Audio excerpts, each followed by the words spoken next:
Do you feel like you understand native English speakers but cannot speak fluently? And no matter how hard you try, you still think in your native language. You feel blocked, you feel anxious. Well, stay tuned, because I'm not only gonna give you the reasons that may be keeping you stuck in your confidence and fluency journey in English, but also some solutions that you can implement right away so that you can become super confident and fluent as an ambitious professional. Hello, it's me, Francisca from English to Thrive. Follow me here on Instagram. I'm an English confidence mentor, and before we start with the reasons that may be keeping you stuck in your fluency journey as a professional, subscribe, like this video so we can reach even more professionals in the algorithm, and hit the notification bell so that you're reminded that every Friday I release English confidence trainings for ambitious, high-achieving professionals like yourself. Now, as a professional interpreter myself and an English confidence coach and someone who has used English as a tool to grow both personally and professionally and capitalize on career opportunities coming my way, I know that there are habits that you have to do every single day to become fully fluent and confident and gain those native-like skills that you so badly want. The first key element is limited practice. I know this may sound obvious, but you have no idea the amount of students and professionals that come to me and say, I simply do not have anyone to practice with. I feel like I've learned English at school and I don't remember anything now. I lack vocabulary and confidence. Well, let me stop you right there, because first of all, you don't have to have necessarily someone to practice English with to improve your fluency journey. And I know this may sound weird, because fluency and communication is all about interaction, but there are actually key exercises that you can do by yourself. It's all about you deciding, okay, I'm gonna make some time to practice, because practice makes perfect, and just do that. Now, at first, it may be weird. You may find yourself saying, look, it's just, I don't want to do this, but you have to stop those excuses, because otherwise you will stay stuck. Now, I have a whole video here that you can check out on how to improve your English communication skills by yourself. One of those exercises is shadowing. Okay, shadowing is an exercise that I've used to train myself as a professional interpreter, and what you have to do is just listen to an audio in English and then repeat word after word what the native English speaker is saying. Now, I have a whole video on that technique you can check out right here. Simply, you can start by putting a 1-minute audio, and then after a few days a 2-minute audio, and then after a few days a 3-minute audio, and you do this 20 days straight, and you'll see how you start to think more in English and you become more fluent. Now, those are one of the exercises that you can do. And by the way, I have a free shadowing audio that you can use to practice your English communication skills. Right now, you can check it out on the link below. Now, of course, if you're just starting to learn the language, this doesn't apply for you, because you first have to build more vocabulary. You have to get comfortable with some grammar structures. But if you're already at the almost intermediate or intermediate level, then this applies to you. You have to create opportunities for yourself to practice. Now, every single day of my life, I reach out to a friend of mine, a native English speaker, and I talk to her. Well, why? Because I love English, of course, but because this keeps my mind in tune with English. Like any other habit, like any other skill, if you don't practice it, then you forget about it, okay?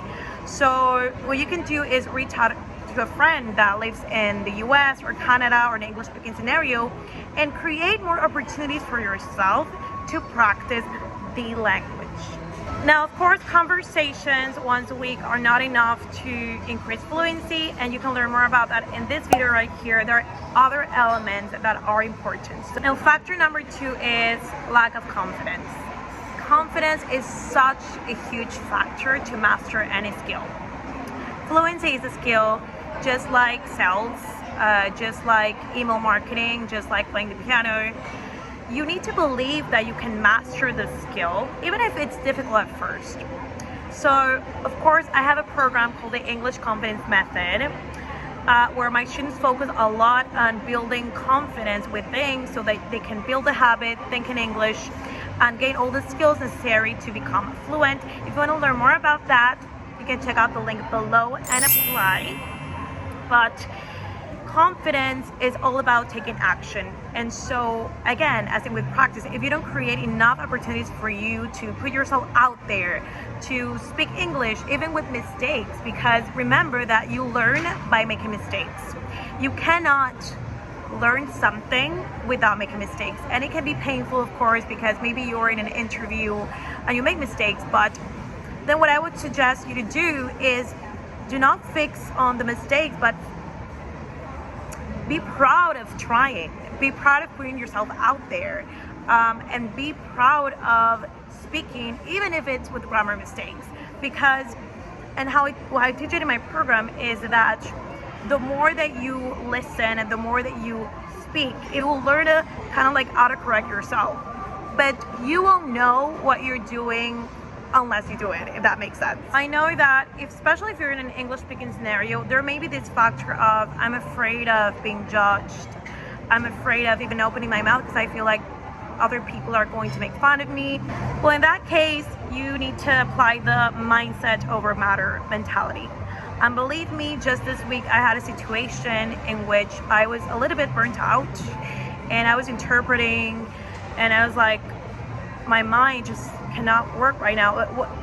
I was anxious about some emotional things, but what you have to do is say this to yourself, like, I can do this, like, what's the worst thing that could happen? And in the action, the more that you try, you will feel more comfortable, but you have to start. And that's the thing about confidence, is that many people wait to feel confident to do something, and it's actually the other way around. They have to do something and then they become confident. I talk about that in this video right here, you can check it out. But the confidence mindset is so important in language learning, and language mastery, and in you speaking the language. Now, one of the main results that I love for my students inside the English Confidence Method is that they begin taking more action, whether it's like on professional meetings on Zoom or interviews, and they say, oh my god, I'm so proud of myself. So you can check out the commentary. I'm so proud of myself because I'm speaking more. Even if I make mistakes, I feel more confident, and that's the kind of mindset that I want for you as well. This is a common one, is reason number 3 is limited vocabulary. This is a concern of the majority of professional students. They say, like, how can I increase my vocabulary? Vocabulary is super important in your fluency journey, because sometimes when we're talking and speaking, if we don't know all the words related to a specific topic, of course that is going to limit us. And as a professional interpreter myself, I know that I always have to revise terminology. And let's say I'm interpreting like aquaculture. If I don't know a certain term, I'm gonna feel anxious and I'm gonna feel insecure and I'm gonna feel blocked. And so you have to keep in mind that you have to have the habit of every time that you listen to a song or watch a movie or read a newsletter, which is, by the way, a technique that I teach my students inside the English Confidence Method, you have to notice it, and then you have to look for the meaning, and if it helps, then also look for an image so that your brain can relate the word to the image, and it can be easier for you to remember and memorize. Look, language learning is a lot about memorization, but you have to do it in a way that's fun, maybe with like some focus music. You have to make it fun, because if you don't make language learning fun, then we're gonna have a little bit of a motivation problem. So 2 questions for you that can help you build a vocabulary pipeline and can help you build a habit. What do you like? What's your passion? And what's your profession? So as a translator interpreter, I have to know about everything, but I have students that are economists, for example. What I tell them to do is to go to Google and find articles that are related to their profession or newsletters, and this can help them know more about their field and become a better professional in English. Because next time they have a meeting, then they're going to have this terminology and this vocab that are going to make them feel more confident, and next time if they, let's say that they go in an interview, they're going to feel more certain because they're going to know more words related to their profession. So before you worrying about speaking very fast, worry about the vocab. And that's something that I make my students study a lot. Like, they worry about the base of vocab, because if they don't know enough words, then when they have a conversation with a native English speaker, they will feel blocked. They won't know what to say. And remember that vocabulary is so essential for fluency, because if you don't find the right words to express yourself, then you won't become fluent or feel fluent in a conversation. Now, one of the main differences between an intermediate speaker to a native speaker is the use of everyday phrases and slang. And so I have another gift for you. It's our everyday imitation audio that you can download below, and it's going to help you sound like a native English speaker and learn more professional vocabulary. Now, number 4 is insufficient listening practice. Now, I cannot stress this enough, and this is why whenever people tell me, I want to improve my fluency, but I need more conversation, I'm like, stop. No, you're not only in conversation, you also need listening habits. And in this video right here, you can check out why I have built a whole system in which sound will always be a priority. That's based on the methodology inside the English Competence Method. Again, check out the link below if you want to apply.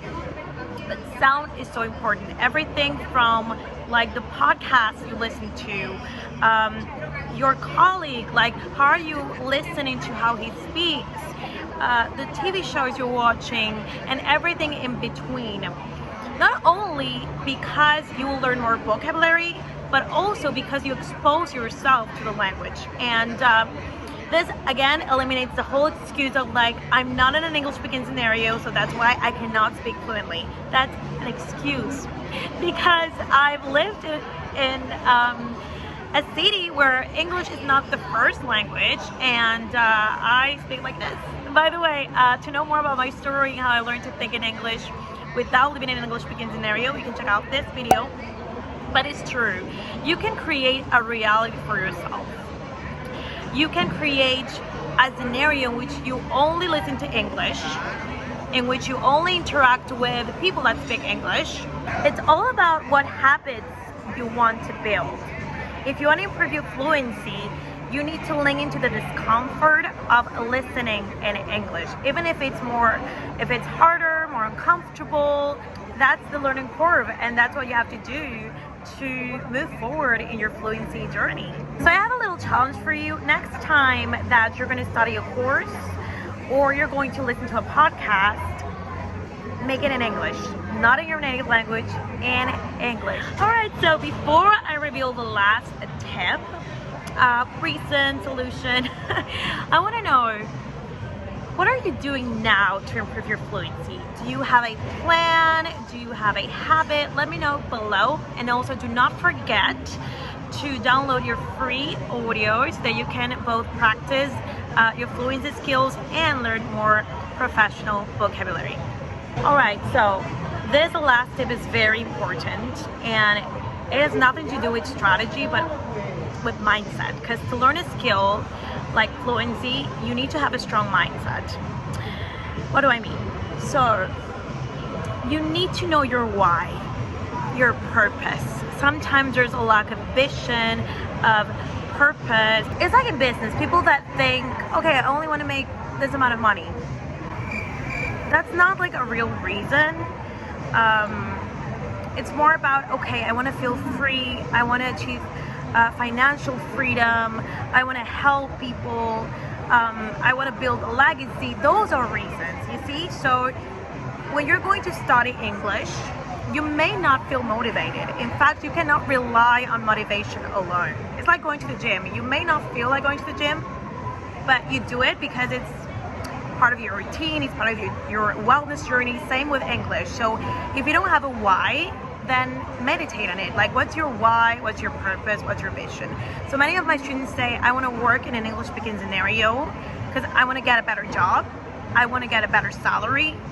I want to do a master's degree that supports my professional journey.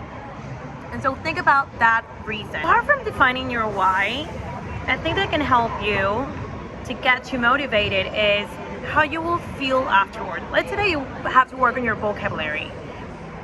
You're like, okay, how I'm gonna feel afterward if I take action?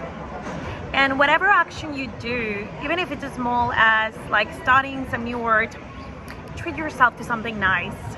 This will reward you, and this will teach your brain that what you're doing is good for your life and your profession. An example, just for showing up, you deserve to congratulate yourself.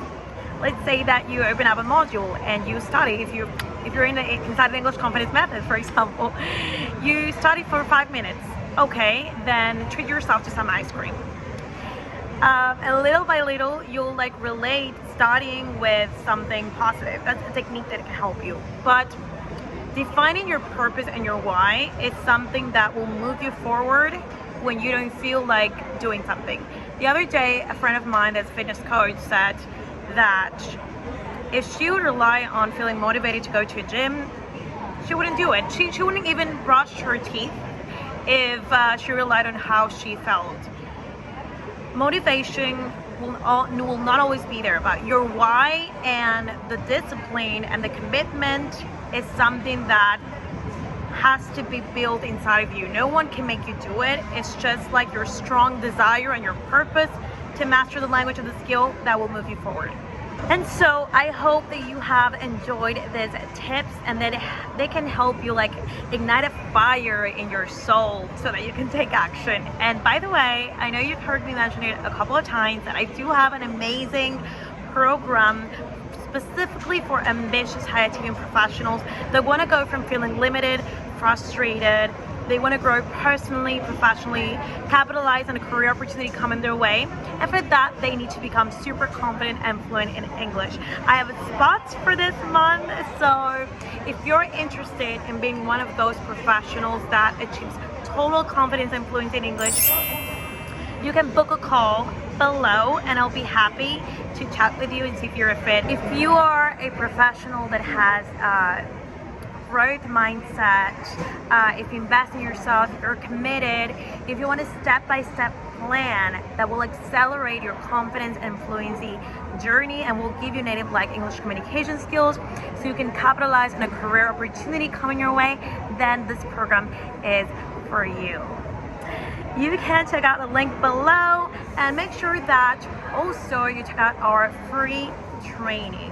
And there is a training in which I explain my story on how I became super confident and fluent and capitalized on mind-blowing, amazing career opportunities in English.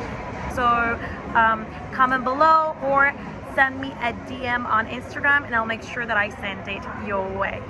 Alright, so I hope you enjoyed this video. I hope you take action and do not forget to like it, subscribe to the channel, hit the notification bell, and watch this video that's on how to improve your English communication skills by yourself. It's going to help you in your fluency journey. And check out this playlist on sounding like a native English speaker if that is your goal as well. See you in the next video.